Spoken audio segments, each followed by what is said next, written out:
जी अस्सलाम वालेकुम वरहमतुल्लाहि वबरकातुहू। जैसा कि आप जानते हैं कि मेरा नाम है मोहम्मद ज़ैनुल हसन खलील और ये चैनल मैंने अभी ही क्रिएट किया है। तो आज दरअसल मैं किसी मकसद के लिए वीडियो बना रहा हूँ।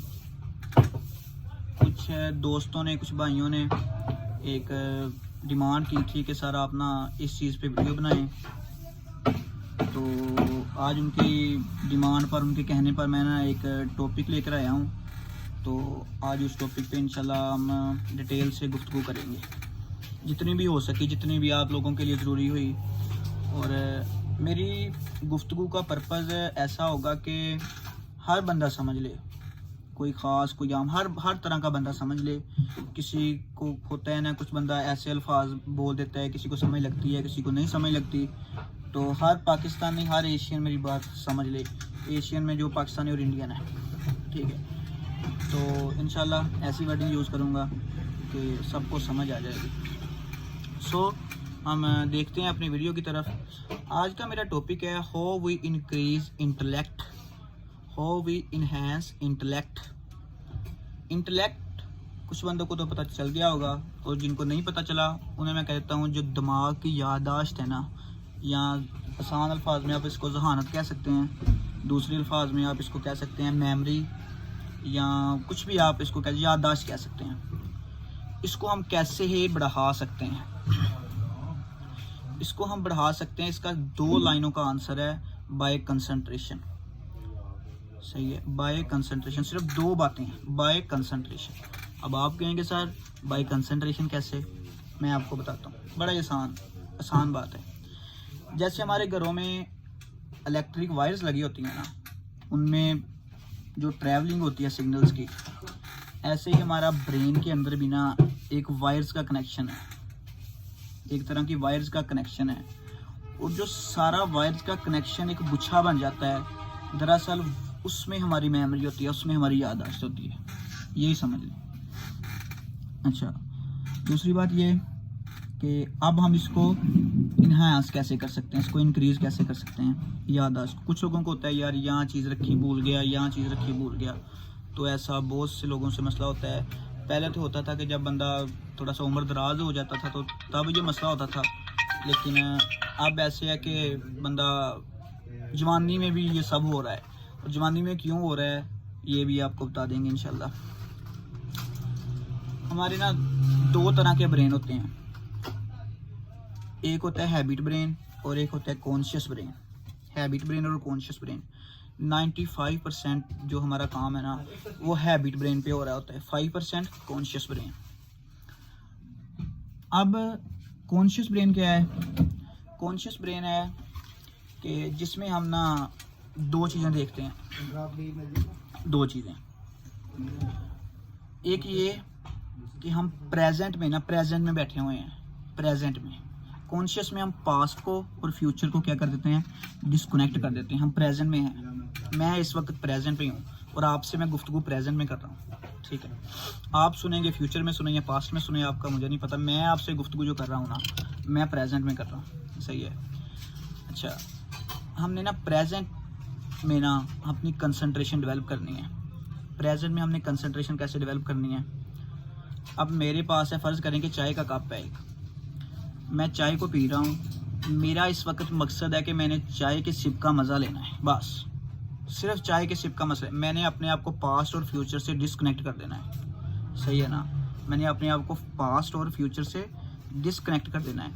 ये जो हम प्रेजेंट में काम कर रहे हैं ना, ये हम कर रहे हैं अपने कॉन्शियस ब्रेन की मदद से।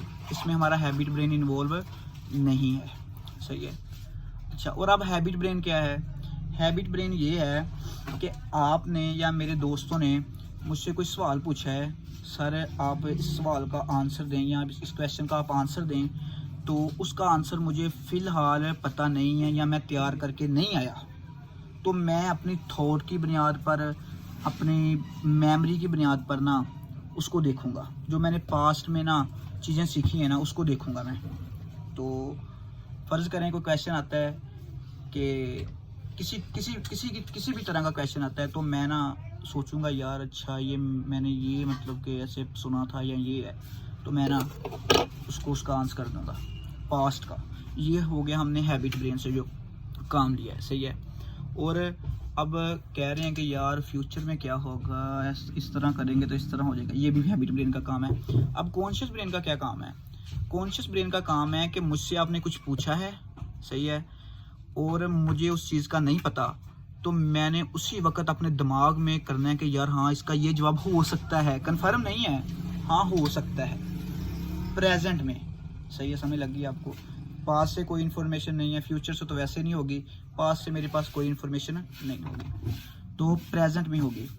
दरअसल होता ये है कि जो हमारा ब्रेन है ना, ये चाहता है कि आप इसमें जो डाटा स्टोर कर रहे हैं ना, वो एक पैकेट की फॉर्म में हो, पैकेट की फॉर्म में। ऐसे नहीं हो कि अब आपने अपनी बुक्स खोली हुई हैं, तो एक साइड पे आप केमिस्ट्री पढ़ रहे हैं, एक साइड पे आप बायो पढ़ रहे हैं, एक साइड पे फिजिक्स पढ़ रहे हैं, तो नॉलेज ना सारा ऐसे इकट्ठा करी जा रहे हैं, तो वो दिमाग में एक खिचड़ी सी पक जाएगी, आपको समझ नहीं लगेगी।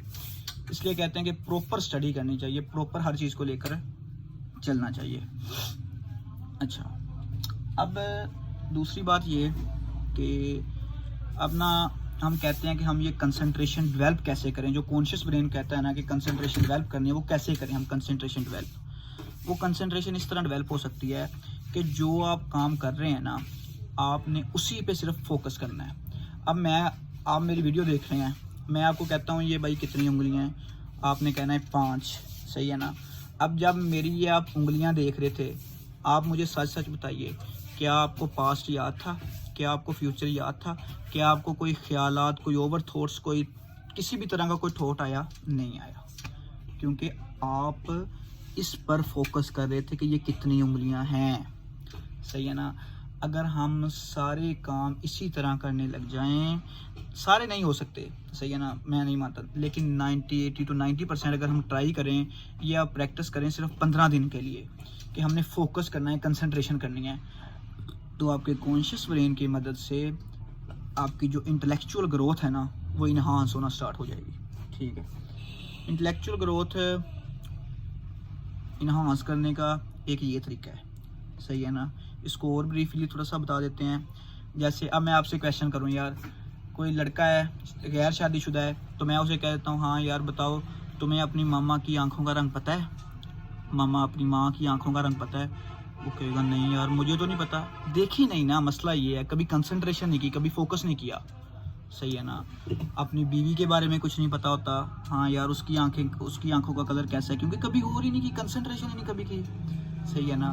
मसला दरअसल कंसंट्रेशन का है। अगर हम कंसंट्रेशन स्टार्ट कर दें तो हमारा ब्रेन प्रॉपरली वर्क करना स्टार्ट हो जाएगा। अच्छा, ये तो होगी थोड़ी सी, दूसरा नाम क्या कहते हैं कि साइंसी गुफ्तगू। ठीक है, अब हम शरीयत की तरफ चले जाते हैं। शरीयत में मेरे ख्याल में अगर हमने शरई तौर पर, कहते हैं ना कि शरई तौर पर अपने आप को ज़हीन करना है, नमाज़ पढ़ते हैं, नमाज में लंबा सजदा करना स्टार्ट कर दें। ये मैं कसम से कह सकता हूँ कि ये मेरा अपना किया हुआ प्रैक्टिकल फार्मूला है। ये मैं इस पे खुद वर्क किया है मैंने, और मुझे बहुत ही अच्छा रिज़ल्ट मिला है। एक तो सवाब का सवाब, और दूसरा ब्रेन का फ़ायदा, सही है ना। सारे काम ही हम ब्रेन से ले रहे हैं, ब्रेन का सारे बॉडी से ताल्लुक़ है, ठीक है, सारी बॉडी से ताल्लुक़ है ब्रेन का, ठीक है। तो मैंने यही कहना था। और अब सजदे से क्यों हमारी इंटेलेक्चुअल ग्रोथ में इंक्रीज़ हो गया? जब हम सजदा करते हैं ना ज़्यादा देर के लिए, तो हमारी सारी बॉडी का जो ब्लड होता है ना, तकरीबन 70 to 80% वो ब्रेन में आ जाता है। तो ब्लड ब्रेन में आएगा, सर्कुलेशन तेज़ होगी, सर्कुलेशन तेज़ होगी तो हमें एक अच्छी फील आएगी, तो उससे मुराद है कि आपका ब्रेन प्रॉपरली वर्क कर रहा है, सही हो गया। अच्छा, और यही 2-4 बातें थी। अगर आप, मैं पूरे सूख से कह सकता हूँ कि अगर आप इन पे अमल करना स्टार्ट कर देना, तो 100% श्योर है कि आपका ब्रेन ना प्रॉपरली वर्क करना स्टार्ट कर देगा। आपको पास्ट की चीज़ें याद रहेंगी, जल्दी भूलेंगी नहीं। तो आपने जिस चीज़ पे फोकस किया होगा वो तो बिल्कुल नहीं भूलेंगे, सही है ना। तो आज से फोकस करना स्टार्ट कर दें। अगर वाशरूम में नहा रहे हैं तो आपकी ज़िंदगी का सिर्फ एक मकसद होना चाहिए कि हमने नहाना है, सही है ना। आप पास से डिस्कनेक्ट हैं, आप फ्यूचर से डिस्कनेक्ट हैं, सही है ना। नहाते हुए ये नहीं सोचना हाँ यार मेरा वो कारोबार चल रहा है, मुझे उसमें बहुत ज़्यादा परेशानियाँ आ रही हैं, हाँ यार वो मेरा लॉस हो गया, नहीं। तब सिर्फ नहाना है। जैसे हम नमाज़ पढ़ते हैं, नमाज में हम अपने सारे कारोबार के हिसाब कर लेते हैं, सही है ना। नमाज सारे हिसाब आ जाते, सही हो गया। हाँ जी, नहीं नमाज में कुछ मुश्किल है, लेकिन ट्राई करें कि नमाज में सिर्फ नमाज हो, बस समझ गए होंगे आप। और हम चाय पी रहे हैं या कुछ खाना खा रहे हैं तो बहुत कुछ ज़हन में चल रहा होता है, नहीं ऐसे नहीं। ऐसे तो फिर वो आपका ब्रेन सही तरह पैकेट्स की फॉर्म में पूरी एक तरतीब में स्टोर नहीं ना कर सकेगा, सही है ना चीज़ों को। तो बस यही है। अगर आपको मेरी वीडियो पसंद आई हो तो लाइक, सब्सक्राइब और शेयर ज़रूर कीजिएगा आगे, ताकि ऐसी ही हम अच्छी बातें आगे भी फैलाते रहें। लेकिन मैंने इस चैनल को बनाने का मकसद आपको पहली वीडियो में बताया था कि एफएससी के लेक्चर्स रिकॉर्ड करना है, लेकिन बस कुछ दोस्तों की इसरार पर मैंने सोचा, उन्होंने कहा कि नहीं आप कोई और भी ऐसी वैसी वीडियो डाल दिया करें जिससे थोड़ी सी मोटिवेशन मिले, कोई बंदा कोई करज हो या कोई अच्छी चीज़ सीखने को मिल जाए। तो मैंने सोचा वेल एंड गुड है, ठीक हो गया। तो आज इस टॉपिक पे मैंने बात करनी थी। उम्मीद है कि आपको सारा तो नहीं लेकिन 20 to 30% समझ आ गया है ना, तो वेल एंड गुड है। अगर मेरी वीडियो 1000 बंदा भी देखे ना तो उसमें एक बंदे को भी समझ आ गई है मेरी बात की, तो मेरी वीडियो बनाने का मकसद पूरा हो गया जी। ठीक है, अस्सलाम वालेकुम, अपना ख्याल रखिएगा, अल्लाह हाफिज़।